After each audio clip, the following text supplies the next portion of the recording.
Welcome to Facts TV News, where everything is true. Greenpan clamors for more police patrols after double murder. A double murder in Greenpan, St. James on Monday has triggered outrage, sparking calls for increased police patrol in the Western Jamaica community. Those killed have been identified as 19-year-old O'Neil Telwell, otherwise called CJ Unemployed, of Bridgetown in Greenpan, and another man identified as Junior Thorpe of a Salt Spring address. Reports by the Mount Salem police are that about 10 p.m., both men were in a section of Greenpan called Sharon Hill when they were ambushed by gunmen and shot multiple times. They were pronounced dead at hospital. A concerned resident who gave his name only as Ricketts said that he believes that Telwell may have got caught up in the wrong company. He has called for a beef up of security to calm community fears. Since the start of the year, enough shooting and murder go on in our community, and me think a full time we start to the police them in the night time, he reported. The area hot and an youth are dead. We want to see the police a drive through more often and even do a little foot patrol. Meanwhile, a senior police officer who requested not to be named said he is not authorized to speak about investigations reported that detectives theorized that the killings are gang-related. These men that are involved and even some of the victims are in one way or another connected to a gang violence. Sometimes it's not directly them themselves, sometimes it's a close family member or a close friend, but it always leads back to the gang violence, the cap stated. Thorpe's and Telwell's death bring to 3 the number of persons murdered in St. James over the past 4 days. There have been 51 murders in 2022. Their slaying follows Saturday's discovery of the bullet-riddled body of an unidentified male in Mount Salem. Reports are that about 3:55 p.m., citizens alerted the police after hearing gunshots on Phoenix Drive in the Westgate Hills area. The 5 feet 7 inches body of the unidentified man, who appeared to be in his 50s, was clad in a green and gray striped shirt and a blue jeans pants. There was a gunshot wound to the head. Man murdered at his gate in Rose Garden. A man was gunned down at his gate in Rose Garden in Kingston on Wednesday night. He is 23-year-old Kemar Blair. His girlfriend was glazed by a bullet. It is reported that about 8 p.m., loud explosions were heard and Blair was found suffering from gunshot wounds. He was rushed to hospital where he was pronounced dead. He was sitting right here and him get the shot them and him drop. Whole heap of shot him get, them walk up on him, and relatives told reporters. The shooting happened in a section of the community known as Spoilers, which over the past 15 months has been under gun attack. Residents reported that after the attack, the gunmen, while escaping on foot, opened fire on persons along the roadway. He was a businessman, him did a selling gas, and him always did construction, a relative said. This morning, me cry. We still no get declare or what really want. Me no know how them fire no shot or anything like that. Him no in a nothing, no conflict, his uncle reported. Up to March 15, the Kingston Central Police Division recorded 8 murders. This represents a 60% reduction when compared to the 20 homicides recorded during the corresponding period in 2021. 19 arrested in St. Catherine operation. Some 19 people were arrested during a joint police-military operation in Garden Pen, St. Catherine. They remain in custody for processing. Meanwhile, the team recovered a Westchester rifle and arrested a man. It is reported that about 6 p.m., a house in the community was searched and the weapon seized. A man was apprehended and is expected to be charged. Tufton regrets the impression he was flaunting COVID rules at Sensia album launch. Health and Wellness Minister Dr. Christopher Tufton, one of 5 cabinet ministers pictured at a party-like event on Tuesday night, says he regrets the impression that he was flaunting COVID-19 restrictions. Tufton, Deputy Prime Minister Horace Jang, Finance Minister Dr. Nigel Clark, Entertainment Minister Oliver Grange and Minister without Portfolio Floyd Green were seen huddled together and governing in a party-like environment at the Alpha album launch of dancehall star Sensia. State Minister Alonzo Terrelong and Opposition spokesperson Foreign Affairs Lisa Hanna also attended the event that was held on Campus Boulevard in St. Andrew. Only Terrelong and Grange wore masks in widely published photos and videos. Tufton said he had no excuse except to offer regret at the impressions given. The images represent poor optics and could send the wrong message to the population around COVID protocols, leadership, and personal responsibility, as this was very important time in our pandemic response, the health minister told reporters in an interview. He added, "This is regrettable and it distracts from recognizing a Jamaican musician talent who has crossed over internationally and importantly on the eve of the Prime Minister's budget contribution." Tufton said there were protocols at the event including mask handouts and sanitization at entrance. These were clearly only partially event while pictures were being taken, usually based on request by the photographer and videographers to unmask. I hope these perceptions created by the presence of political leaders from both sides of the political aisles will not be damned our resolve to beat COVID-19, he added. Devon Lambert, the father of a St. Thomas man who was thrown into prison for 30 days for mask wearing and no movement day breaches, had tried the government and police for class prejudice and corruption.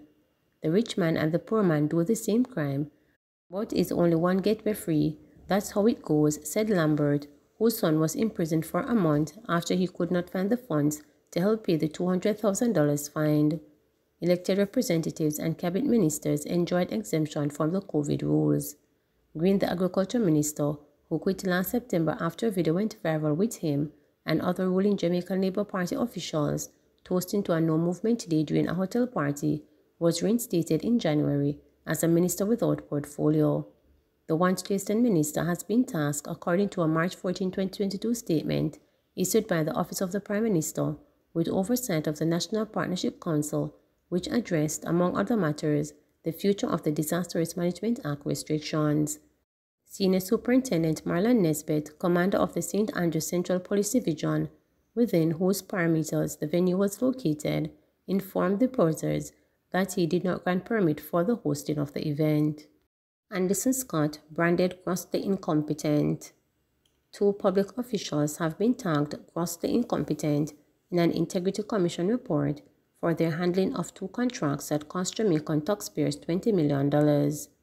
The report, which was tabled in Parliament on March 8, covered an investigation into allegations of the non-performance of a contract awarded to car dealership GM Challengers by the Jamaica Defence Force JDF in 2014.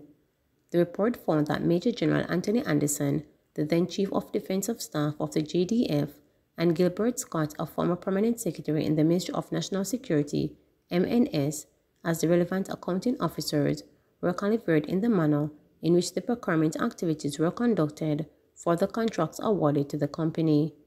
They allowed the same entity, GM Challengers, to be twice paid deposit totaling approximately $20 million for vehicles ordered but not supplied, and that no funds of those deposits have been received to date, Director of Investigations Kevin Stevenson said in a report. The report also said that both Anderson, the current Commissioner of Police, and Scott breached Section A76.3 of the Public Sector Procurement Procedures when they authorized partial payment to GM Challengers without first obtaining an advance payment security from the company.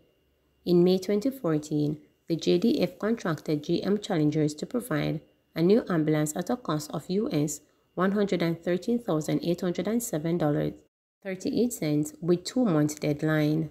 An advance payment of Jamaican over $6 million was made to the company, which failed to deliver the vehicle, resulting in the JDF terminating the contract. A request for a refund was made, but GM Challengers replied with a claim for losses it said it suffered because of the termination of the contract. GM Challengers said money would have been spent on the ordering manufacturing for the chassis of the ambulance, which had to be specifically retrofitted for the JDF. It also made a claim for damages for breach of confidentiality. The company said that it failed to meet the deadline because the JDF had been indecisive about the type of ambulance it wanted. GM Challengers said that the JDF was informed that the ambulance it wanted would have taken 5 months to procure. The dealership said that JDF indicated sometime after that it could not wait and instead settled for another version of the ambulance. However, months later, GM Challengers said the JDF indicated that it wanted the first ambulance, but by the time the supplier had sold the vehicle, the JDF subsequently wrote to the Attorney General to take steps to recover the sum paid. In the matter of the Security Ministry, The Integrity Commission's report said that it contracted GM Challenger to supply 540-seater bus to the JDF in February 2016. A deposit of over $12 million was made, but the company failed to supply the buses, resulting in the ministry's termination of the contract. To date, the GM Challengers had neither returned the deposit nor delivered the buses to the Ministry of National Security or the JDF, the Director of Investigation said. The Integrity Commission report said a year after GM Challengers was contracted to procure the buses, the ministry inquired about the delivery and was told by the company that they would be ready by the Please remember the end of to the subscribe, month, August like, 2007, share, and click the notification bell for daily updates. On October 24, 2007, GM Challengers wrote to the ministry advising that the 5 buses were ready, but there were some challenges in importing them as the shipping costs, which they had included in their bid price, moved from US $9,000 per unit to between US $16,000 and $20,000 per unit.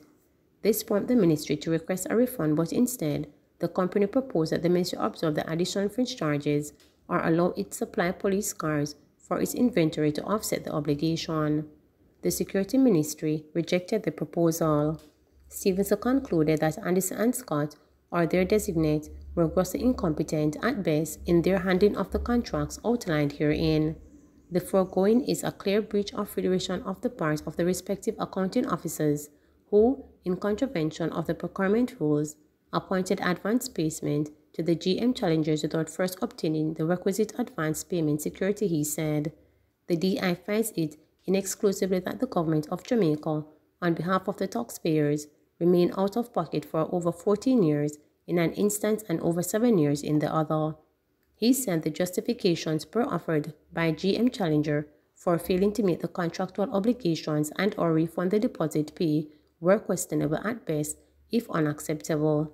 Stevenson had recommended, among other things, that the current Chief of Defense Staff, Antoinette Weems-Goldman, identify the officers accountable for the breaches and consequential loss and pursue the necessary disciplinary action to deter such conduct and or minimize the occurrence of similar breaches in the future.